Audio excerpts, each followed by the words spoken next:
Vendredi 19 juin, le monde entier célèbre la journée internationale de la drépanocytose. Mesdames et messieurs, bienvenue dans votre nouvelle édition. Passons au titre de notre actualité. Félix Tshisekedi a lancé un programme multisectoriel d'urgence pour atténuer les impacts de la Covid-19. Coronavirus né Mwanasemi est déclaré positif. Amnesty International demande à Félix Tshisekedi de rendre justice aux victimes de manifestations préélectorales 2015-2018. Ouvrant notre édition d'aujourd'hui, un nouveau cap vient d'être franchi dans la dynamique des luttes contre le coronavirus en République démocratique du Congo. Le président de la République, Félix Tshisekedi, a lancé jeudi dernier au Grand Hôtel de Kinshasa le programme multisectoriel d'urgence pour atténuer des impacts de la Covid-19 en RDC. Pour une durée de 9 mois, ce programme doit permettre notamment de renforcer, coordonner et concrétiser les mesures sanitaires et sécuritaires, idoines et urgentes prises par le président de la République. Il est également appelé à limiter la détériorisation du bien-être social et suivre de balises à la relance pour revenir à la trajectoire de référence du PNSD une fois la pandémie sous contrôle. Selon Élisée Mounéboué, Tamukumwe, vice-premier ministre et ministre de Plan, qu'il a présenté, ce programme est basé sur une étude de l'impact socio-économique de la Covid-19. Ce programme a ainsi impliqué la présidence de la République, tous les ministres sectoriels ciblés via le DEP, les organisations de la société civile et les secteurs privés, les chercheurs indépendants et aussi les partenaires techniques financiers qui appuient le pays. Poursuivons notre actualité, l'ex-député national de son vrai nom, Zachary Badengila, alias Mwanasemi, a été transféré aux cliniques universitaires ce mercredi 17 juin dernier pour cause du coronavirus. Il est placé dans le pavillon de cas non urgents, ce qui pourrait dire que son cas est moins grave. Pour rappel, le leader du mouvement politico-religieux Bundu Dia Congo a été arrêté depuis le 24 avril de cette année par la police nationale congolaise et a été transféré le lendemain au centre neuropsychopathologique CNPP en cycle sur réquisition du parquet pour savoir s'il est en possession de toutes ses capacités mentales afin de subir un interrogatoire. Le 30 avril, le CNPP avait affirmé que Mwanasemi souffrait d'un trouble mental et une prise en charge en santé mentale et soutien psychosocial lui était indispensable. En justice, Joseph Olenga-Nkoyi est visé par 2 plaintes. La première a été déposée devant le Conseil d'État pour détournement de primes de membres du Conseil national de suivi SANSA en sigle. La deuxième a été déposée devant la Cour de cassation où il est accusé pour faux en écriture et usage de faux pour l'élection des mairies au Kunji dans la circonscription de Lubefu au Sankuru. Nous avons saisi la Cour de cassation dans la procédure de prise à partie. Quand on rend une décision inique, ça brise la confiance en la justice. Heureusement que nous saluons le retour de la justice et pour cette raison que nous nous mettons debout, a déclaré maître Oscar Moubiaï du collectif citoyen congolais à l'origine de cette plainte sur Top Congo FM. Dr Bernard Beya, membre du SANSA, une des victimes, a déclaré que Joseph Olenga-Nkoyi est soupçonné de détournement de primes de membres du SANSA et de paralysie délibérée dans la seule intention d'enrichissement personnel. Pour Raphaël Mwebo, auteur de la plainte pour faux en écriture et usage de faux, il explique: j'ai su élu député national de Lubefu dans une circonscription à un siège en vertu de 23 848 voix obtenues dans les urnes, mais invalide au profit des mairies au Kunji qui n'avaient obtenu que 9 557 voix, l'a déclaré toujours sur Top Congo FM. Poursuivons notre actualité, le président de la République, Félix Antoine Tshisekedi, a annoncé lors du Conseil de ministres dernier la tenue prochaine d'une réunion de haut niveau sur le projet Grand Inga. La dite réunion se tiendra en 2 temps, en juin et en septembre-octobre 2020, qui permettra de présenter les opportunités actuelles actuels et futurs du Grand Inga et de promouvoir tous les potentiels hydroélectriques de la RDC. Pour le gouvernement, cette réunion de chefs d'État vise à encourager l'achat de l'énergie à produire par ce grand projet.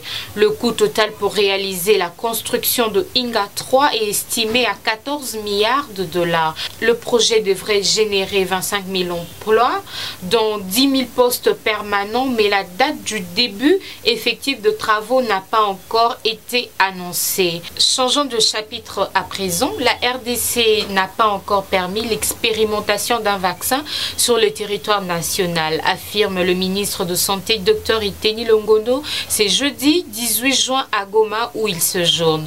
Le patron de la santé l'a dit à l'issue des séances de travail organisées à l'intention de plusieurs couches nationales, dont les députés nationaux, les provinciaux et élus du coin, des membres du comité provincial de sécurité ainsi que les agents de riposte contre la Covid-19. Allons à l'hémicycle où les députés nationaux ont déclaré recevable la proposition de loi portant modification du code pénal congolais ce jeudi 18 juin proposée par le député Passi Zapamba au cours de la séance plénière tenue dans la salle du congrès du Palais du Peuple. Il s'agit du projet de loi modifiant et complétant le décret du 30 janvier 1940 portant code pénal congolais tel que modifié et complété à ce jour. Après recevabilité, ce projet sera renvoyé pour être approfondi et enrichi à la commission mixte politique, administrative et judiciaire ainsi que la commission sociale et culturelle. Comme l'ont indiqué plusieurs députés, cette proposition de loi a l'avantage de compléter l'arsenal juridique dans un domaine où les données sont dépassées depuis plusieurs décennies. Tout à fait autre chose à présent, le président de la République, Félix Antoine Tshisekedi, a rendu ses derniers hommages à Luigi Gizenga, c'est jeudi 18 juin 2020 en déposant une gerbe de fleurs à la morgue de la clinique Ngaliema.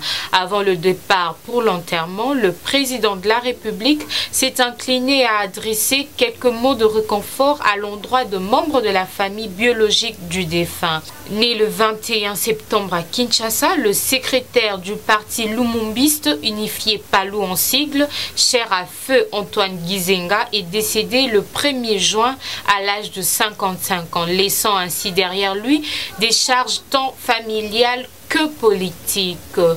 Poursuivons notre information, le gouvernement congolais promet d'accompagner la fondation Denise Nyakero dans sa lutte contre la drépanocytose. La première dame a été reçue ce jeudi 18 juin par le premier ministre Sylvestre Ilunga Ilukamba. Denise Nyakero a plaidé pour l'accompagnement du gouvernement à travers la sensibilisation de jeunes par son intégration dans le programme éducatif ainsi que l'implication personnelle du premier ministre dans la lutte contre la drépanocytose, maladie connue sous le nom d'anémie SS. La première dame de la République dirige la fondation Denise Nyakero Tshisekedi, une association sans but lucratif pour matérialiser sa vision et soutenir son action dans le domaine de la santé, de l'éducation, de l'autonomisation particulièrement de la femme et la lutte contre les violences faites aux femmes en RDC. Poursuivant ainsi notre actualité,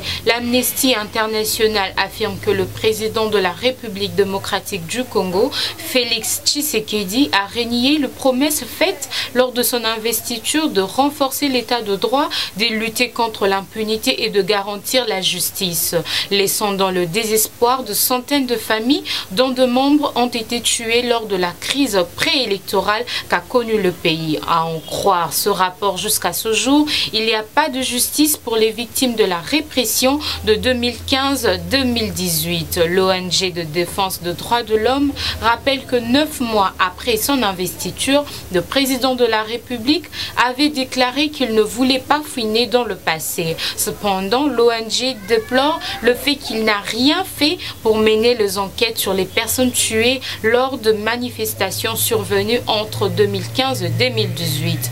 D'où cet appel, le président Tshisekedi et son gouvernement doivent doivent reconnaître la douleur qu'endurent les victimes et leurs familles et s'engager publiquement à poursuivre efficacement et dans le plus bref délai les responsables présumés de ces actes, a déclaré Deprose Mouchena, directeur du bureau régional pour l'Afrique de l'Est et l'Afrique australe d'Amnesty International.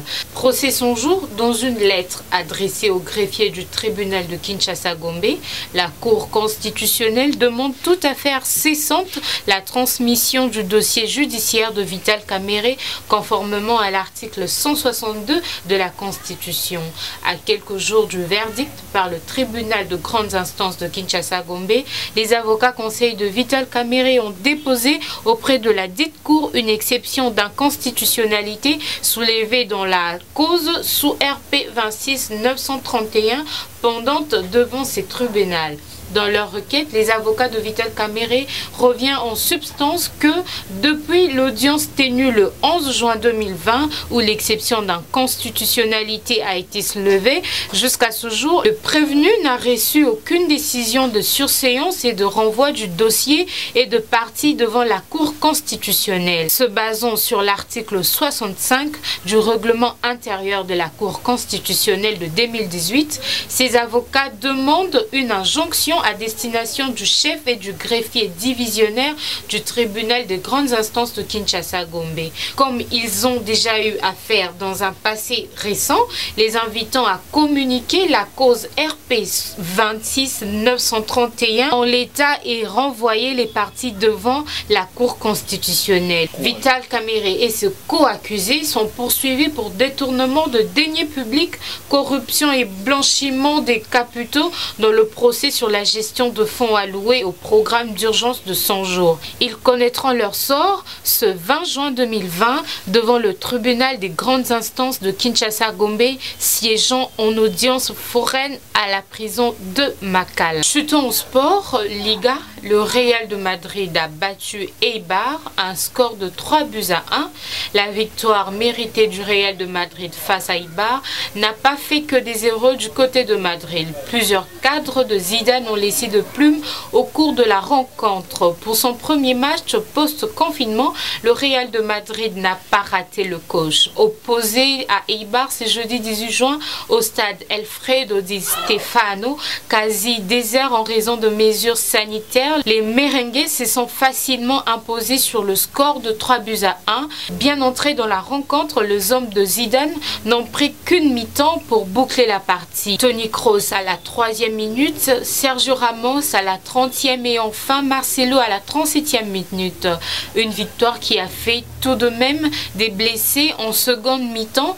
Zidane a effectué plusieurs changements, surtout en défense. Sergio Ramos a ressenti de douleur. Dani Carvajal s'est tordu la cheville et Eden Hazard avait bien pris un coup en première période. Nous avons bien commencé le match, mais nous avons eu du mal en seconde période. Il y a eu un peu de tout et nous n'avons pas été précis. Je garde en tête la première partie qui fut très bonne et très complète, déclare l'entraîneur merengue lors d'une conférence de presse après le match. C'est par ici que s'achève notre édition. Mesdames et messieurs, merci de nous laisser vos remarques et vos suggestions. Prenez soin de vous et au revoir. L'agence d'export et d'import Michulu Atlantic Shipping et Yei Bana ya Canada, Bana ya USA, Bomitungisa Lissusute. Pour tous vos achats et ventes de voitures, pièces de rechange et les accessoires possibles. Na koti na ba koli na bino na Kinshasa, Bomitungisa Penzate. Please, bakoya koza koli tinanda. Pour tout contact, Benga Michel Lukadi. Plus 1 508 371 60 43 USA na Canada. Pour la Kinshasa, benga na plus 243 89 551 30 38. Michulu Atlantic Shipping. Yaboye, Bazuapi.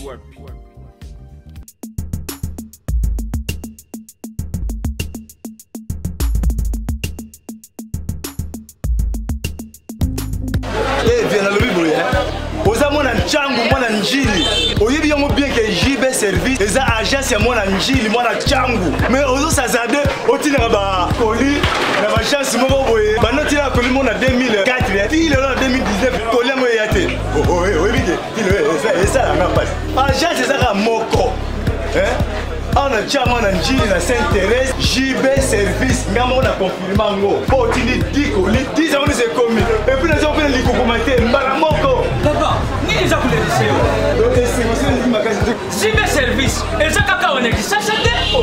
Mais ça ce soir. Ah, nous avons couillé les gens du royaume Bimba. JB Service, ce qu'on a dans Brazzaville. Et ça la carte de Brazza. Pour ne pas comme ta ville, pour ne pas dans Brazzaville. Précisément, et ça à côté il y a aéroport, il y a Maya. Derrière mon cousin, il y a football. Maman dit ayenzila moko na biloko maman dit oui naenzila mona biloko tokoma elobi toza a pona vino tosa musala pona vino anja mundeli te mutu mwindo azali congolais lokula yo na ngai azali mutu mwindo me makila mundele José Bayila yango moni JB Service mikolo ibatu bazolubaka leka parfois